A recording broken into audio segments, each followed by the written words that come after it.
You know, you really can't look away from what's happening with Russia and Ukraine.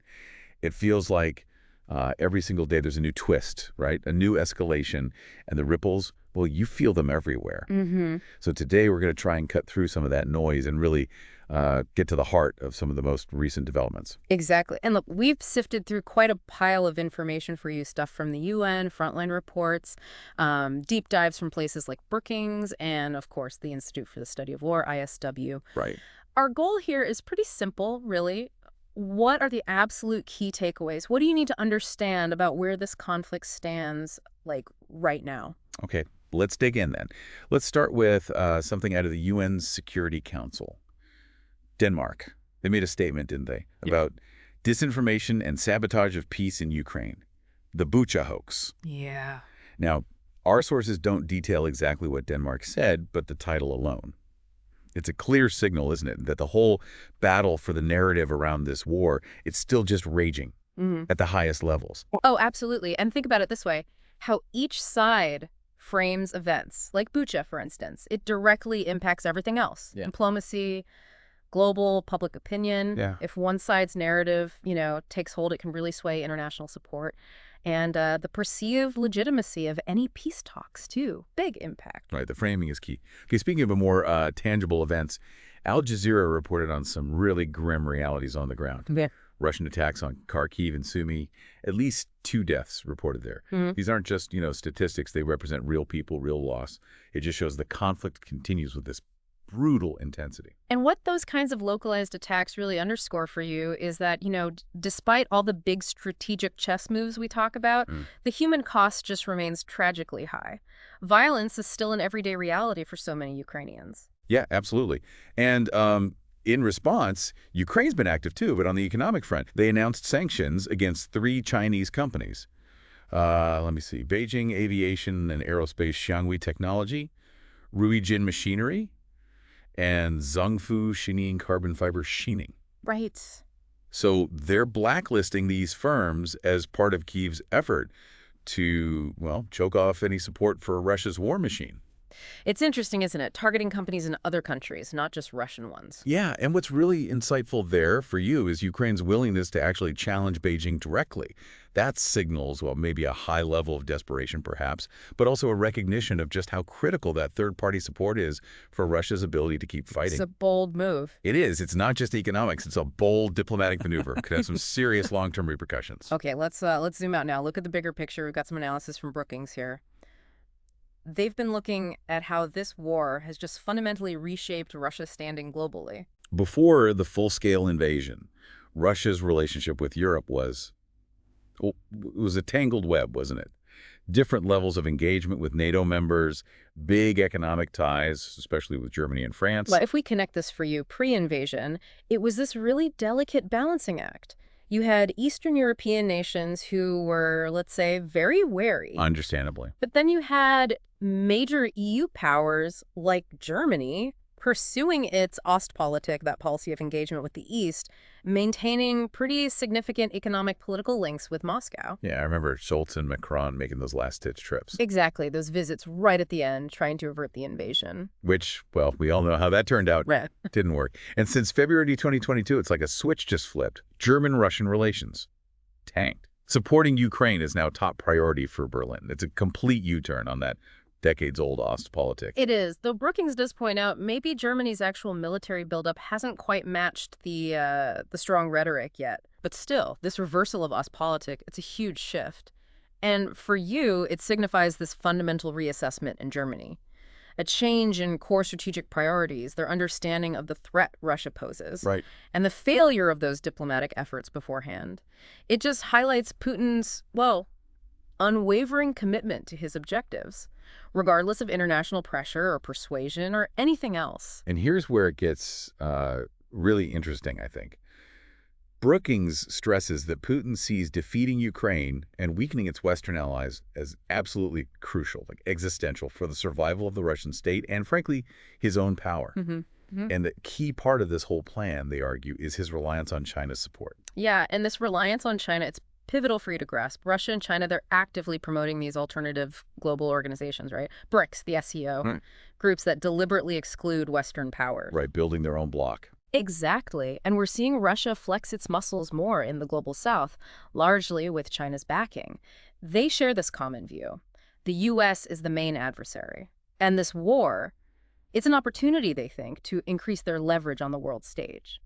So for Putin, this isn't just about Ukraine then. He's got these much bigger ambitions. Weakening Europe, driving a wedge between Europe and the U.S., and ultimately undermining NATO itself. Precisely. Brookings even talks about his vision of like a modern-day Yalta. Russia, the U.S., China carving up spheres of influence.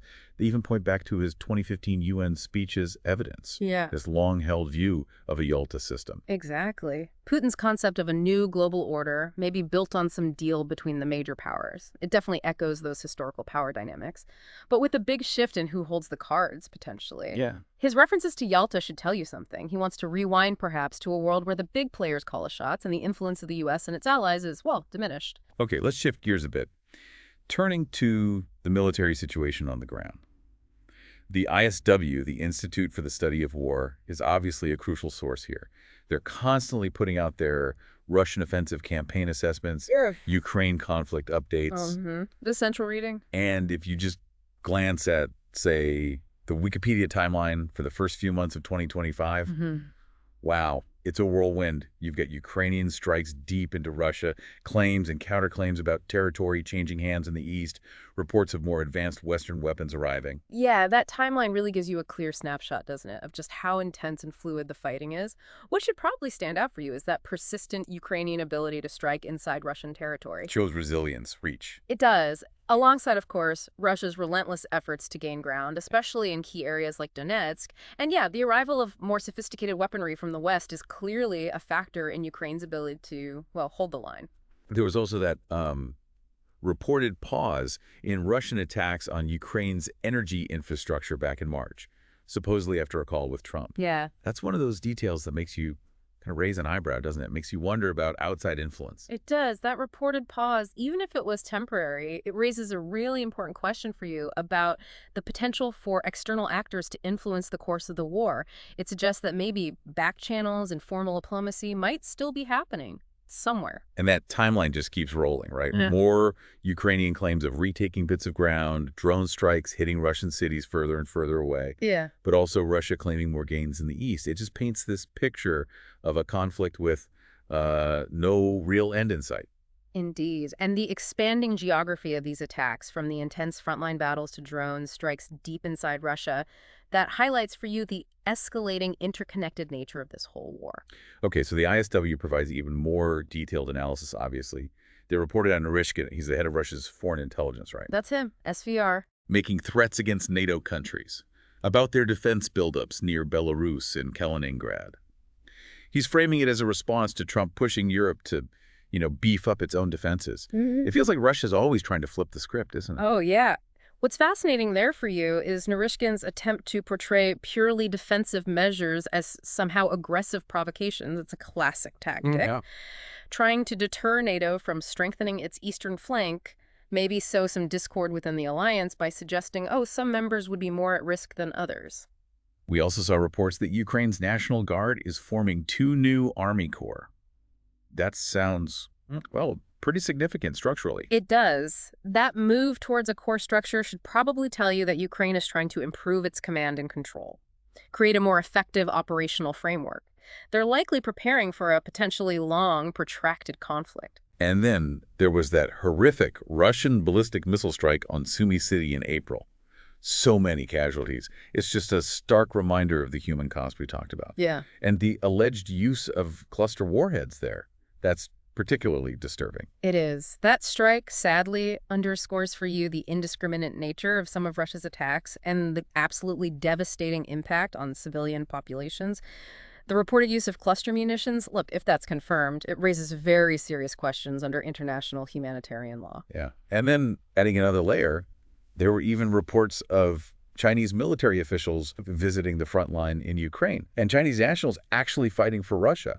That really adds to the whole international dimension, doesn't it? It does. That potential direct observation by PRC military officials, that's significant for you to note. It could offer insights into China's own assessment of the conflict, maybe its implications for their military strategy down the line. Mm. And the reports of Chinese nationals fighting for Russia, while probably small in number, they just further highlight this complex web of international actors involved. It's not just two countries. No, clearly not. The ISW also pointed out a return to a more typical Russian strike pattern after a bit of a surge earlier in the year.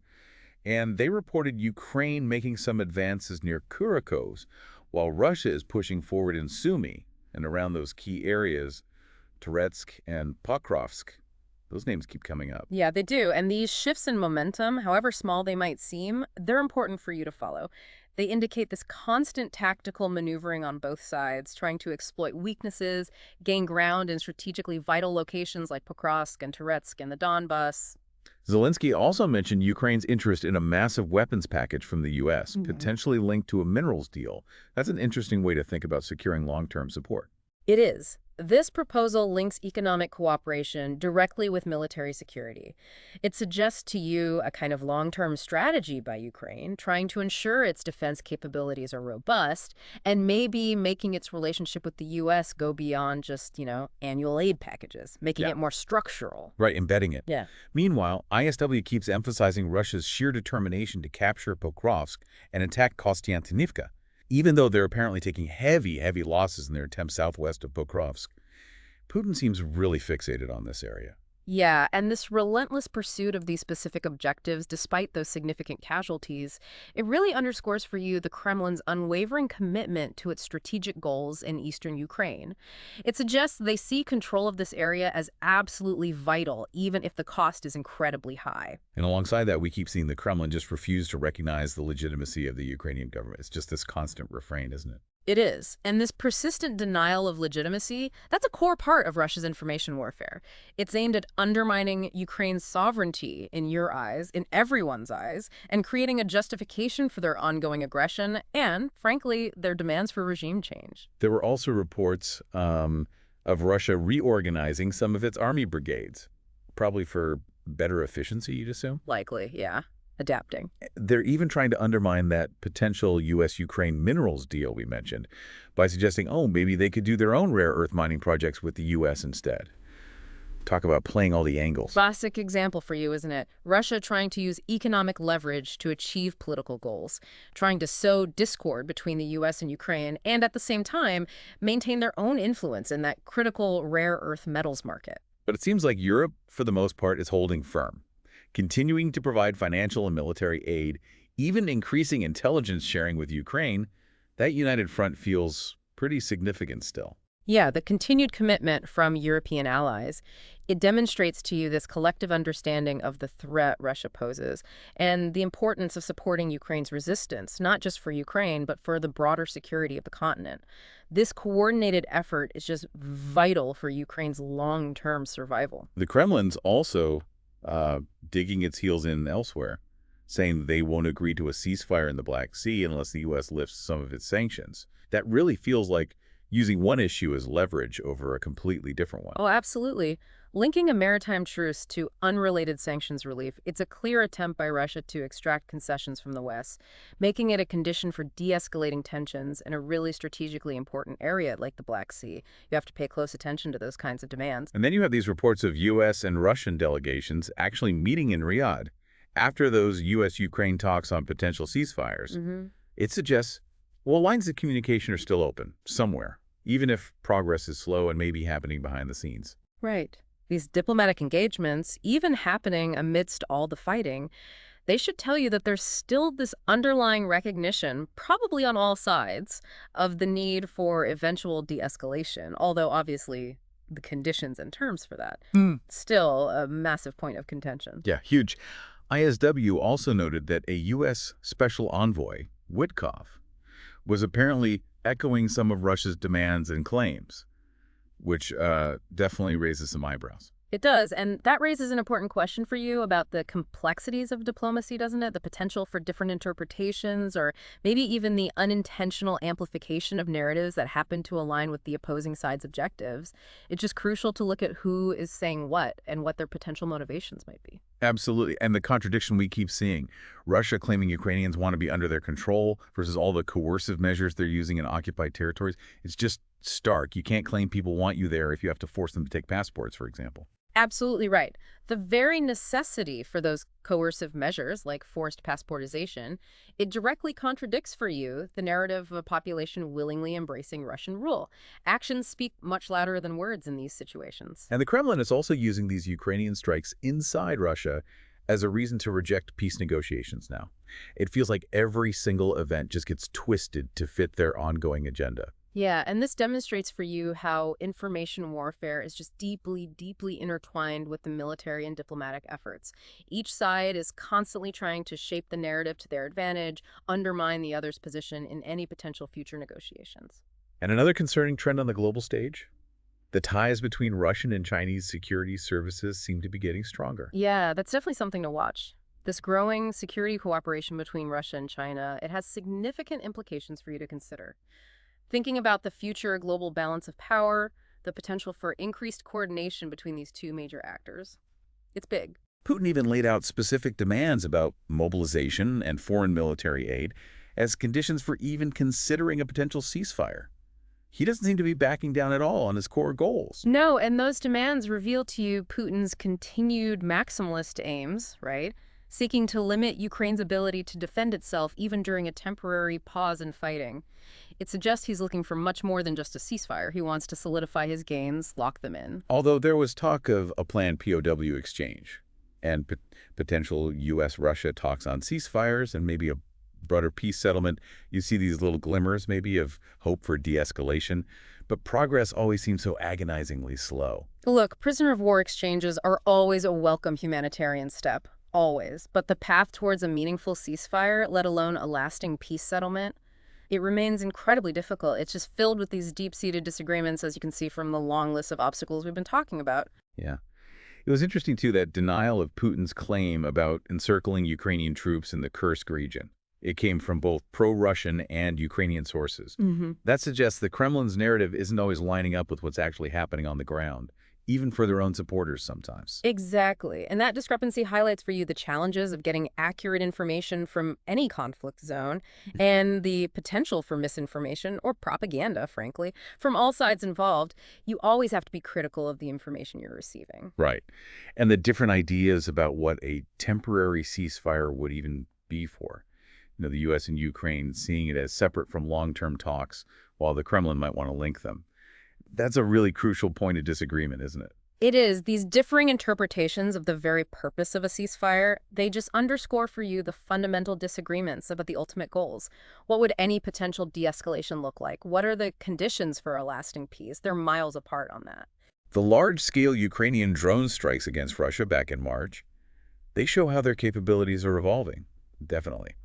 And the reported Russian collapse of part of the Ukrainian defenses in Kursk, coinciding, temporarily at least, with the suspension of U.S. intelligence sharing. That's a pretty striking connection, isn't it? Makes you wonder. That temporal link certainly raises questions for you, yeah, about the potential impact of suspending U.S. intelligence sharing on Ukraine's ability to defend itself and maybe on Russia's tactical successes in that specific area at that time. Is a point worth further investigation, definitely. And the potential impact overall of cutting off U.S. military aid and intelligence sharing on Ukraine's air defenses, their ability to respond. It's deeply concerning. And meanwhile, Russia is still demanding Ukraine concede to their original pre-war demands. Just no real sign of compromise there. No. And the reduction or, God forbid, cessation of U.S. aid would undoubtedly have a significant, maybe devastating impact on Ukraine's ability to sustain its defense efforts. And for you, it suggests a scenario where Russia might feel emboldened, to pursue its maximalist objectives even more aggressively. Still, even with all that, U.S. and Ukrainian delegations were planning more talks in Saudi Arabia. And European countries, as we said, are still seemingly committed to supporting Ukraine. So it's this real mix of huge challenges, but also ongoing resolve from Ukraine's allies. Yeah, the continued diplomatic efforts, combined with that steadfast support from European allies, it demonstrates to you the international community's persistent interest, at least, in finding some kind of resolution, even in the face of these significant, persistent obstacles. We also saw Russia increasing its troop numbers around Ukraine, getting more innovative with its strike packages, using more drones, and Putin appointing a new special representative for investment. All these little pieces, they contribute to this incredibly complex picture. They do. And these various actions, the military buildup, adapting tactics, those strategic appointments, they illustrate for you Russia's multifaceted approach to the conflict itself and to its longer-term strategic objectives, which clearly go way beyond just the battlefield. Ukraine's European partners reiterated their support back at the Munich Security Conference, showing that united front. Mhm. And even something like the removal of a figure like Gurlev from Russia's Duma Defense Committee, maybe it hints at some internal shifts happening in Moscow. Hard to say. It is hard to say for sure, but these signals of international solidarity on one side and any potential internal shifts within Russia on the other, however subtle, they all contribute to the overall dynamic. And they could potentially influence future developments, so yeah, they are worth noting for you. And thinking broader still, Russia's growing partnerships, like with North Korea for labor, their apparent advancements in things like drones and electronic warfare, potentially aimed against NATO, those are worrying signs of these broader strategic alignments forming. But on the flip side, you have the continued strong support for Ukraine's recovery efforts from the European Commission. That shows a long-term commitment beyond just the fighting itself. Yeah, and these developments just underscore for you the interconnectedness of this conflict with wider geopolitical trends, the long-term implications for regional, even global security, and that focus on reconstruction. It highlights this enduring commitment to Ukraine's future, even while the war is still grinding on. Finally, it's just important to remember, isn't it, that Ukraine repeatedly tried to negotiate with Putin back in early 2022. The ISW fact sheet reminds us of that. Lost opportunities. And we've seen Trump's recent comments about potential peace talks, the U.S. maybe moving on, alongside the Iranian foreign minister visiting Moscow. All these threads feel connected somehow. And the U.S. and Ukraine even signed that statement of intent towards an economic partnership. Yeah, those final points should really highlight for you both those lost opportunities for an earlier diplomatic resolution and the ongoing efforts now to shape the future relationship between Ukraine and its key allies, even as this conflict just continues with no clear end in sight. So look, as we wrap up this deep dive, Mhm. it's just crystal clear that the war in Ukraine is anything but static. It's constantly moving. You've seen the relentless military engagements, the shifting alliances on the international stage, the economic pressures being applied, and the ongoing, though often stalled, diplomatic efforts. It's just deeply complex, Yeah. ever-changing. Absolutely. There are just so many layers at play here. And understanding these different dimensions, the military, the political, the economic, the informational, it's crucial for you to really grasp the current state of affairs and, well, the potential trajectory of this conflict, where it might go next. Yeah. And on that note, what should you, our listener, be thinking about as this war continues to unfold? Maybe consider the long-term consequences of these evolving global partnerships we talked about. And of course, the enduring human tragedy right at the heart of it all. How might these recent developments shape where things go from here? And what does it all mean for the future global landscape? Well, it's a lot to consider, but we hope this deep dive is giving you maybe a clearer picture of the current state of play.